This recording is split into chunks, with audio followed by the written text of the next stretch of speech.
एक हदीस पाक में अल्लाह के हबीब अलैहिस्सलाम का फरमान है, क़यामत के दिन लोग देखेंगे कि बहुत बड़ा अज़दहा है जिसकी आंखों से आग निकल रही है और जिसके दांत लोहे के हैं, लोहे के दांत है उसके, और आग उसकी आंखों से निकल रही है। वो ढूंढेगा तो देखेगा कि एक बंदा जो ज़कात नहीं देता था, वो उससे मुखातिब होके कहेगा तेरा दायां हाथ मेरी तरफ कर ताकि मैं तेरा हाथ खा जाऊं। आका करीम सल्लल्लाहु अलैहि वसल्लम के फरमान का मफहूम है कि फिर वो उसका दायां हाथ चबाएगा और दायां हाथ चबा करके खा लेगा, फिर बाएं हाथ की तरफ बढ़ेगा। जब बायां हाथ चबा कर खाएगा तो फिर दायां हाथ उसका दोबारा वापस आ जाएगा, फिर बायां हाथ खा चुका रहेगा तो दायां हाथ खाएगा तो बायां वापस आ जाएगा। और जिस वक्त वो अज़दहा जिसकी आंखों से आग निकल रही होगी और दांत उसके लोहे के होंगे, वो भी जहन्नम के बने हुए लोहे के, तो वो जब चबा रहा होगा तो उसकी चीख ऐसी निकलेगी कि उसकी चीख निकलने से पूरा मैदान महशर कांप जाएगा।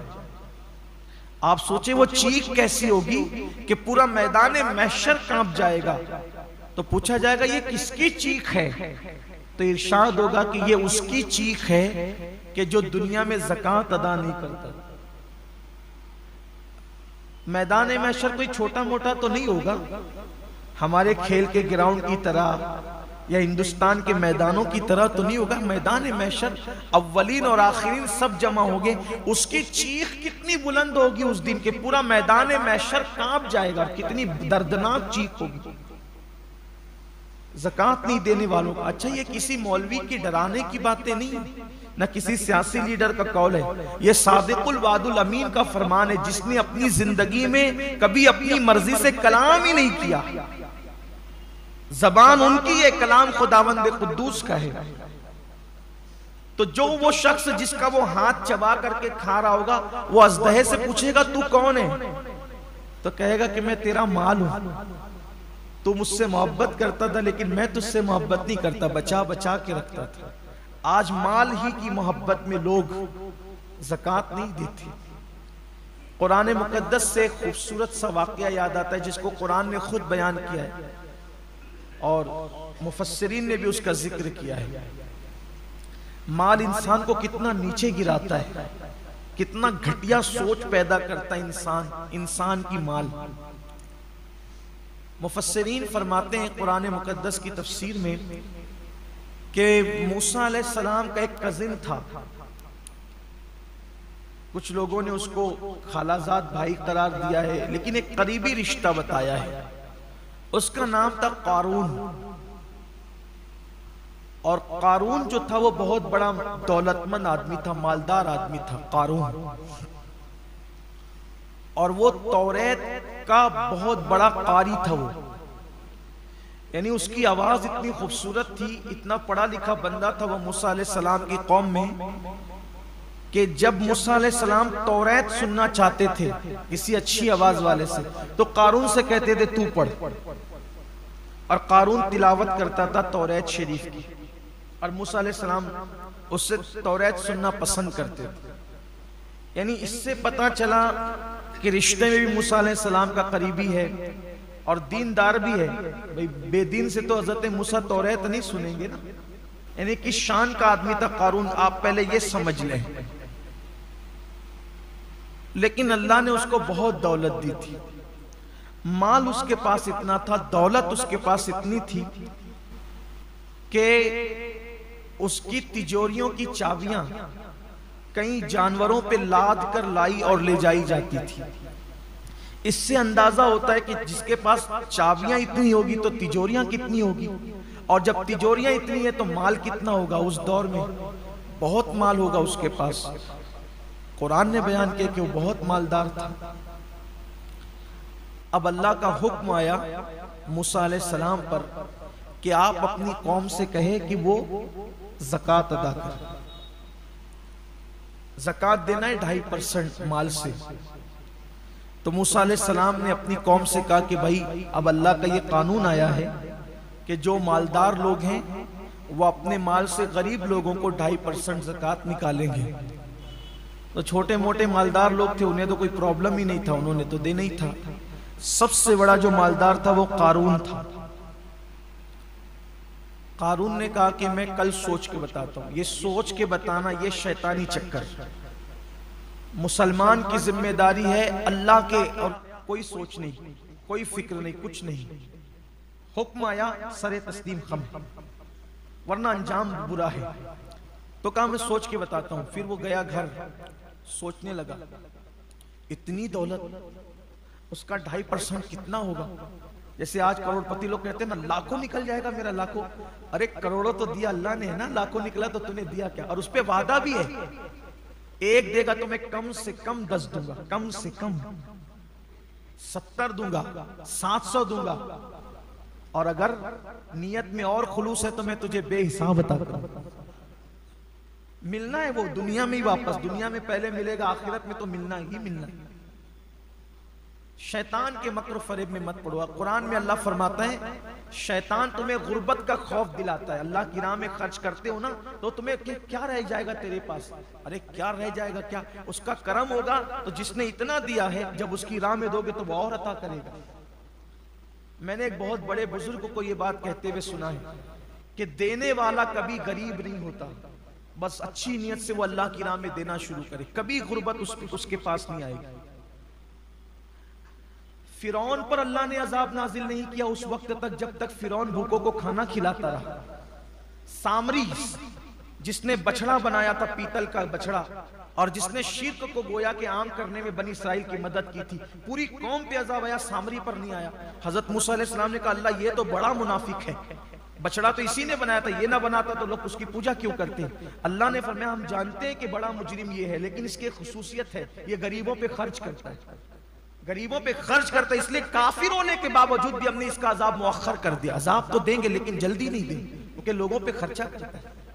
आप सोचे अगर काफिर खर्च करे गरीबों पर तो उसका भी अजाब मुअख्खर होता रहता है, मोमिन खर्च करे तो उससे अजाब क्यों कर मिल सकता है। तो कारून ने सोचा कि मेरी इतनी दौलत चली जाएगी। उसने सोचा कि एक काम करते हैं, इतनी दौलत बचाने के लिए थोड़ी सी खर्चा करते हैं। और उसके दिमाग में एक शैतानी प्लान आया। तो वो एक बदकार औरत के पास गया और उस बदकार औरत को कहा कि कल जब दिन में मूसा अलैहिस्सलाम अपनी कौम के सामने खिताब फरमाएंगे, ज़कात का कानून बयान करेंगे, तो तू खड़ी होना और मूसा अलैहिस्सलाम पे माज़ अल्लाह सुम्मा माज़ अल्लाह ज़िना का इल्जाम लगाना। मैं तुझे इतने रुपए दूंगा, इतने पैसे दूंगा। रुपए पैसे तो हम बताते हैं उस दौर में जो भी सिक्के रहे, लेकिन तुझे ये कहा। उसने कहा क्या मैं अल्लाह के नबी पे बदकार थी, लेकिन बेगैरत कारून की तरह तो न थी कि दौलत के नशे में उसने इतना बड़ा फैसला कर लिया। उसने कहा मूसा अलैहिस्सलाम पे मैं कहा कि मैं जितना कहता हूं कर, तुझे मुंह मांगी कीमत दूंगा। फिर दौलत की बात आई तो वो भी जिस्म फरोशी के साथ साथ उसने जमीन भी फरोश कर दी।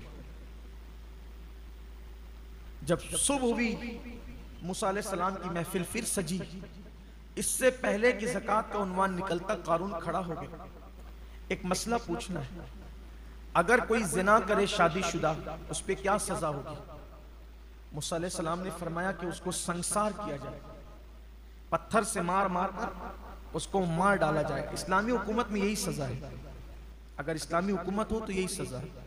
उसके बड़े कवानीन है, लेकिन आसानी से जिना साबित नहीं हो सकता किसी का, बड़े कवानीन है, उसका जिक्र मैं यहाँ नहीं करता और ना वक्त भी खत्म होने के करीब, असल उन्वान से हटेंगे। उसको संसार किया जाएगा पत्थर मार मार के, यहाँ तक कि वो मर जाए। का ये कानून सिर्फ अवाम के लिए या आपके लिए भी है? अल्लाह के पैगंबर ने कहा ये अल्लाह का कानून सबके लिए। तो कहा ये क्या कहती है? आपने फरमाया कौन क्या कहती है? वो खड़ी हो गई। कहा ये कहती है कि माज़ अल्लाह इस औरत के साथ आपने जिना किया है। हजरत मूसा अलैहिस्सलाम ने उस औरत की तरफ देखा, जलाले पैगंबराना की ताब नहीं ला सकी, उसका पूरा वजूद कांप गया। और कांप गया तो उसने कहा अल्लाह के नबी मैं ऐसी बात नहीं कहती, इसने मुझे मुंह मांगी कीमत देने पे, आप पे इल्जाम लगाने पे मजबूर किया। बस इसलिए कि इसकी ज़कात की रकम बच जाए, इसने ये खेल खेला है। हजरत मूसा तो जलाली थे, जब जलाल में आते थे आपके बाल जिस्म के कपड़ों के बाहर निकल जाते थे। आपके बाल अल्लाह ने कुदरती तौर पे इतने बड़े दिए थे कि जब जलाल में आते थे तो आस्तीन और कपड़ों के बाल खड़े होकर बाहर निकल जाते थे और अमामे से शोले उठते हुए नजर आते थे। बड़े जलाली पैगंबर थे। तो हालत जलाल में तो आपने उसकी तरफ देखा तो उसने तो कहा कि आप पे इल्जाम लगाने के लिए इसने मुझे तैयार किया है। आपने आसमान की तरफ उसी हालत में आंख उठाई, कहा जो तेरे मासूम पर इस तरह का इल्जाम लगाए सिर्फ ज़कात बचाने के लिए, अब उसका क्या अंजाम होगा। अज़राए अदब कोई सजा तजवीज़ नहीं की, अल्लाह से कहा अब उसका क्या अंजाम होगा। अल्लाह ने कहा ये तेरा मुजरिम है, तू खुद सजा मुकर्रर करेगा कि अंजाम क्या होगा। हज़रत मूसा अलैहि सलाम ने कहा जमीन धसा इसको अपने अंदर, जमीन इसको अपने अंदर धसा ले। जब वो कमर तक धसा तो कितना बदमाश था, धसते धसते का मूसा मेरी दौलत पर कब्जा करने का अच्छा तरीका निकाला है कि मुझे जमीन में धसा दो और फिर मेरी दौलत पे कब्जा कर लो। अल्लाह के पैगंबर ने कहा जमीन रुक जा, और फिर हुक्म दिया कि इसकी दौलत को इसके सर पे रख दिया जाए, यानी अब अज़ाब और बढ़ जाए। फरिश्तों ने उसकी जितनी तिजोरियां, उसकी जितनी दौलत थी सब उसके सर पे रख दिया। अभी तो ऐसे ही धस रहा था बगैर वजन के, नबी से मुंह चलाने की सजा ये मिली कि उसकी सारी दौलत उसके सर पे रख दी गई और उसी हालत में वो धस रहा। अल्लाह के रसूल अलैहि सलाम ने जब अपने दौर में बयान फरमाया तो फरमाया कि अभी भी वो जमीन में धस रहा है। और बाज बुजुर्गों ने फरमाया कि रसूलुल्लाह ने फरमाया अभी भी धस रहा है तो अभी भी धस रहा है। ज़कात न देने का अंजाम, और ज़कात न देने की बुनियाद पे माल की मोहब्बत ने उसको पहुंचाया किस मंजिल पर। आज हमारे यहां भी यही हो रहा है, लोग ज़कात नहीं दे रहे। हदीस पाक में आया अल्लाह के रसूल अलैहि सलाम फरमाते हैं कि जब लोग ज़कात को तावान समझने लगे, बादशाह के यहाँ जो टैक्स देते हैं तो वो टैक्स देना लोगों को बुरा लगता है, अच्छा नहीं लगता। हुकूमतों को टैक्स देना लोग खुशी से, कोई नहीं देता खुशी से उसको। तो आका अलैहि सलाम फरमाते हैं जब ज़कात को लोग तावान समझेंगे, तावान, उस वक्त मेरी उम्मत पर मुसीबतें ऐसे बरसेगी जैसे काली रात में जब बादल उमट आते हैं तो कैसे छमाछम बारिश बरसती है जोरदार, वैसे मेरी उम्मत पर मुसीबतें आएगी। यानी बारिश के कतरे नहीं मुसलसल टपकते रहते हैं, एक के बाद एक के बाद एक के बाद। तो एक मुसीबत खत्म नहीं होगी तो दूसरी, दूसरी नहीं तो तीसरी, तीसरी नहीं तो चौथी। देख लीजिए 4-4 महीने कारोबार बंद कर सकते हैं लेकिन 2.5% ज़कात नहीं निकाल सकते। लाखों लाख रुपया लोग लेकर के भाग जाएं, ज़कात नहीं निकालेंगे, खुश दिली से नहीं निकालेंगे।